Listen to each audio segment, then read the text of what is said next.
Islamic বিশ্বাস এবং লোকগাথা অনুযায়ী জিন জাতির অস্তিত্ব অনস্বীকার্য।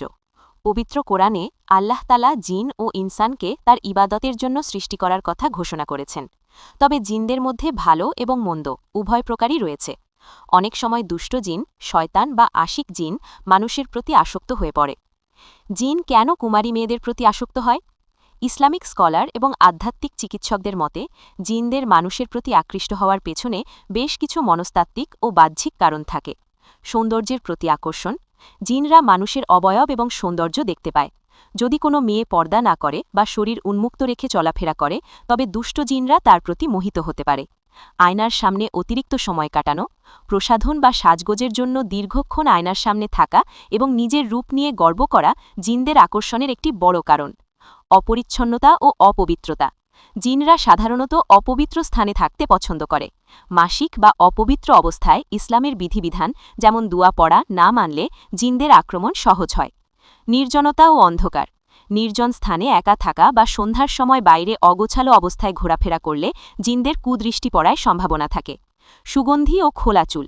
তীব্র সুগন্ধি মেখে বাইরে যাওয়া বা রাতে খোলা চুলে থাকা জিনদের আকৃষ্ট করার অন্যতম কারণ হিসেবে উল্লেখ করা হয়। ২. জিনের হাত থেকে বাঁচার ইসলামিক উপায়। জিন বা শয়তানের অনিষ্ট থেকে বাঁচতে হলে একজন মুসলিমকে অবশ্যই সুন্নাভিত্তিক জীবনযাপন করতে হবে। নিচে কার্যকর কিছু আমল দেওয়া হল। ক. দৈনন্দিন আমল। ৫ ওয়াক্ত নামাজ।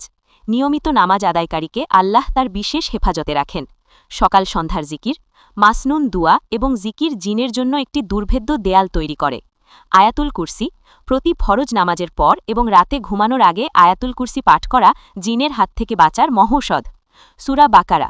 রাসূলুল্লাহ সাল্লাল্লাহু আলাইহি ওয়াসাল্লাম বলেছেন, যে ঘরে সূরা বাকারা তেলাওয়াত করা হয় সেখান থেকে শয়তান পালিয়ে যায়। খ.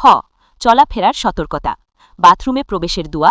বাথরুম জিনদের আবাসস্থল, তাই প্রবেশের আগে অবশ্যই আল্লাহুম্মা ইন্নী আউযু বিকা মিনাল খুবুসি ওয়াল খাবাইস পড়তে হবে।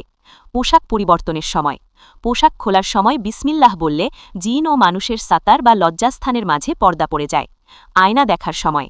আয়না দেখার মাসনুন দুয়া পাঠ করা উচিত। গ. ঘরোয়া প্রতিকার।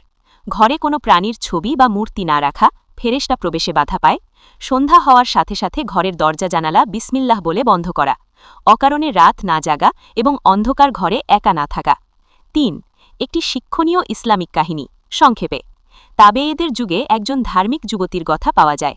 তিনি অত্যন্ত সুন্দরী ছিলেন, কিন্তু সর্বদা পর্দার ভেতর থাকতেন এবং আল্লাহর জিকিরে মশগুল থাকতেন। একবার এক দুষ্ট জিন তার রূপে মুগ্ধ হয়ে তাকে বারবার বিরক্ত করার চেষ্টা করে। মেয়েটি রাতে ঘুমের মধ্যে অনুভব করত কেউ তাকে স্পর্শ করছে। মেয়েটি ভয় না পেয়ে একজন বিজ্ঞ আলেমের পরামর্শ নেন। আলেম বললেন, তুমি শোয়ার সময় অজু করে ৩ কুল, সূরা ইখলাস, ফালাক, নাস পড়ে হাতে ফু দিয়ে সারা শরীরে মুছে নেবে এবং বিছানা ঝেড়ে আয়াতুল কুরসি পড়বে। মেয়েটি নিয়মিত এই আমল শুরু করার পর একদিন স্বপ্নে দেখে সেই জিনটি তার সামনে এসে দাঁড়িয়ে বলছে, তোমার চারপাশের এই নূরের দেয়ালের কারণে আমি আর তোমার কাছে পৌঁছতে পারছি না।